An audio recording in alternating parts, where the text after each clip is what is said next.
Hi, this is Yvette Francina from SearchSoftwareQuality.com here with Dave West at the Agile 2011 conference. And Dave's going to talk about ALM, what it is, and what are some of the trends. Okay, thanks for that. So there's a lot of misconceptions about what ALM is.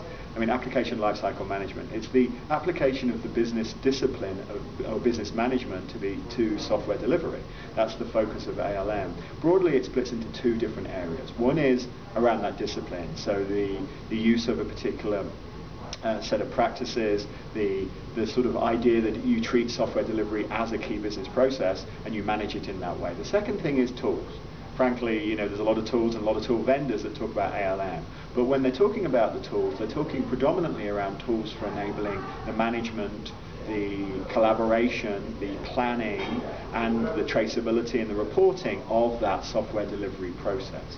When you're looking at the trends around ALM, number one is obviously the broadening of the life cycle around application lifecycle management. So what is the L in ALM? Initially, it's been very focused on SDLC, software development life cycles. Obviously, that seems to be very logical.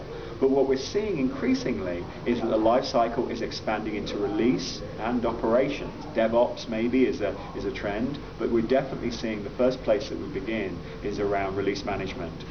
QA, release management, and broadening it into a broader life cycle. Also, maintenance is featuring in that process as well. So ops dev, as it were, so defects, enhancements, tickets from the support desk are featuring into ALM because it's important when you're managing a life cycle to effectively consider all of those things. Extending ALM obviously in the two areas that every part of the computing world is interested in the cloud and mobile. And in particular for ALM with respect to the cloud, is we're looking at both the use of ALM platforms, so the tools that support ALM that are going to be provisioned in the cloud, and also the use of ALM to build cloud deployments, you know, whether it be test lab management or the actual final deployment. With respect to mobile, what's interesting about mobile is the fact that there's a lot more platforms to support. So that's putting a lot of pressure on the development practices, the discipline of ALM, to support multiple platform deployments, multiple work streams, and of course increasing the complexity of that whole discipline of application lifecycle management. All right, thank you.